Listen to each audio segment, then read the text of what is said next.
F1 teams and drivers make the first of 3 trips to the United States of America. And this weekend, they're in the Sunshine State of Miami. That's obviously where the best drivers in the world will be racing around the Hard Rock Stadium, which is the home of the Miami Dolphins Football Team. So to preview this weekend, we have roped in F1 journalist and analyst and South African F1 bid steering committee member Vic Maharaj, and also making his debut on Morning Live Sport is F1 analyst Tlhogelo Makgopa. He's part of the Motozar stable. Good morning, gentlemen. Thanks so much for joining us. There was a bit of banter between my producer Lando at Tlhogelo this morning saying, how can you wear an Alpine shirt on our show? And you said you're I'm a fan of the sport first.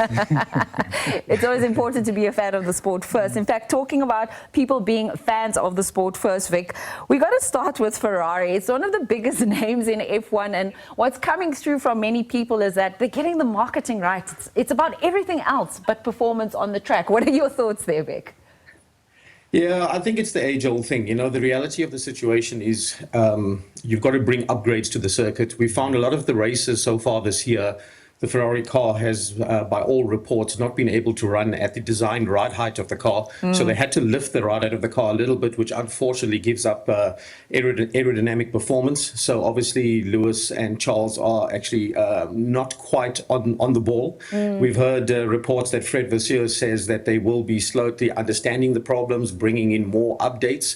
But I think a big issue that a lot of teams and a lot of fans are not considering is at some point in the season, the Ferrari Formula One team, as like all the other teams, have to push the button on this huge new rule reset for 2026. So they've got to now move resource into the 2026 year. When do they do that? Do they almost write off the 2025 year and say we'll put everything into 26? So it's a massive issue for all the teams. I'm really hoping that Ferrari can give a good car to the 2 drivers. They're an excellent team. We know Lewis is unbelievable and one of the all-time greats. He had a brilliant sprint race in China where he won. Didn't have very good main races. Charles seems to be bringing in the results, but we really need the team to be up there.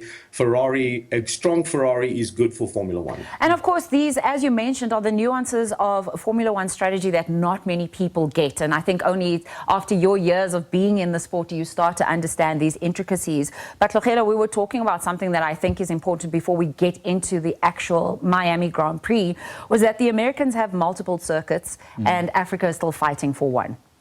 I think maybe Uncle Vic will also agree with me here. Colleagues, it will come. It will come. It will definitely come soon.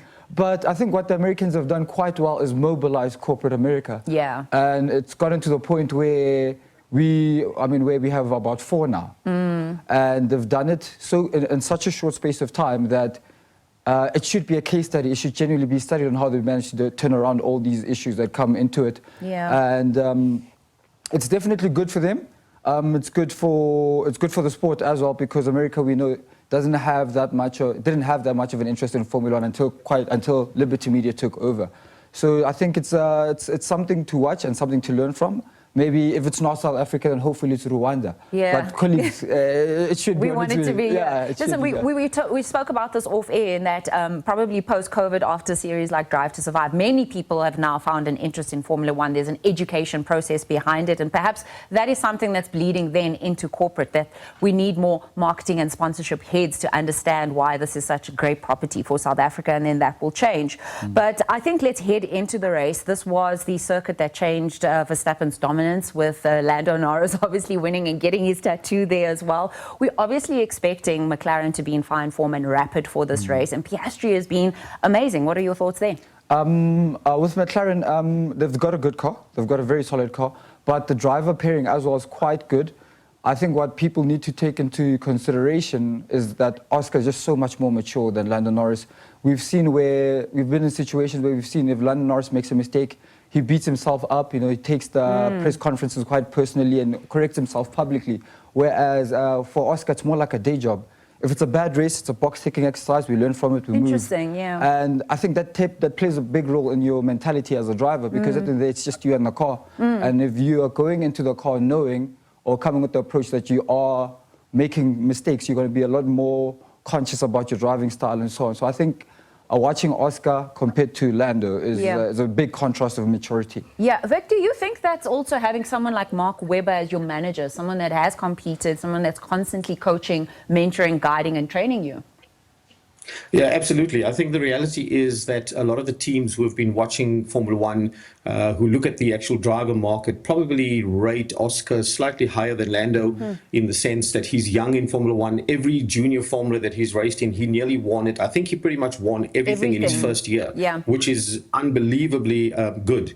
And Webber saw this, aligned himself with Oscar, has managed Oscar's career, has done particularly well, took him to the McLaren, replaced another Australian in the McLaren team. And Oscar has just been maturing exceptionally well. You could see him at the last race under extreme pressure, didn't make a mistake, didn't lock a wheel, didn't grab a brake.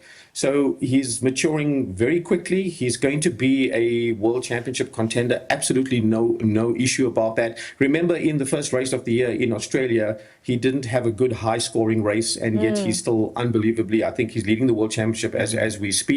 And effectively, I would say Oscar is going to be a contender. I think Lando needs to raise his game. You know, we've seen it. He's absolutely got the pace, probably one of the fastest drivers out there. But there's some weekends he's on it, there's some weekends he's not on it. Yeah. He's hard on himself. He needs to kind of just accept that sometimes you're going to have a good race, sometimes you're going to have a bad race. It's the best driver across an entire season, and there's no better driver than Max Verstappen to actually do that. The mere fact that Max is where he is in this championship with the car that he has speaks volumes about his ability as a Formula One driver, as an all-time great. And let's hope it's a clean fight till the end of the year. And in fact, we've seen Max maturing as well through the seasons. But let's talk about the circuit itself. Lewis Hamilton says, it reminds me of being in a hardware store car park when I was 6 or 7 years old in a go-kart and going in between cars. Tlhogelo, tell us about the circuit. I think the circuit, it's quite new. I think they are going to tweak it maybe later on as the years go by, but it's high speed, which again will favor McLaren. I think the Ferraris as well will have something to show, not a lot, but something to show compared to how Jeddah went. But overall, I think it's quite neat, it's quite clean. There's no serious issues towards the circuit. Yeah, Vic, I want to end off with this because unfortunately we have run out of time. I think there's been a lot of discussion about what's happening in the FIA itself, and even, for example, Mohammed Ben Suleiman posting on Monday about the Appendix B after he received that constructive feedback from drivers. Verstappen even saying, how many sports do you have where you are mic'd up throughout the entire performance? Of course, there's going to be some cursing. Of course, there's going to be some heightened emotions as well. There've been a lot of changes. Just give us some insight into your thoughts about what's happening from an administrative point of view. Yeah, I think the FIA has got a very hard task in to make sure that the sport is well managed and well run. I think that the president has done a admirable job with what he's taken over in his first term. He's coming towards the end of his first term. I think the assessment of Appendix B need to be re-looked at, makes sense. It's not only Formula One, the World Rally Championship also raised some issues with it. So I think just watch the space, see how it goes. I think we'll see the FIA bring up some amendments to Appendix B if it suits and suits the Formula One landscape at this point in time.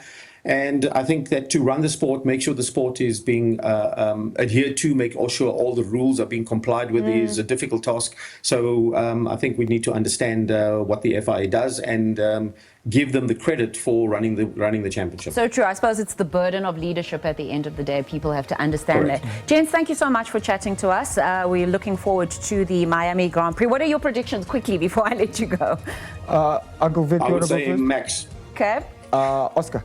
Okay, so there we have it. Tlhogelo, Makgopa, who is also an F1 analyst, and Vic Maharaj, just chatting to us ahead of the Miami Grand Prix come Sunday. We have Verstappen and Oscar. I think I might go with Oscar this time as well.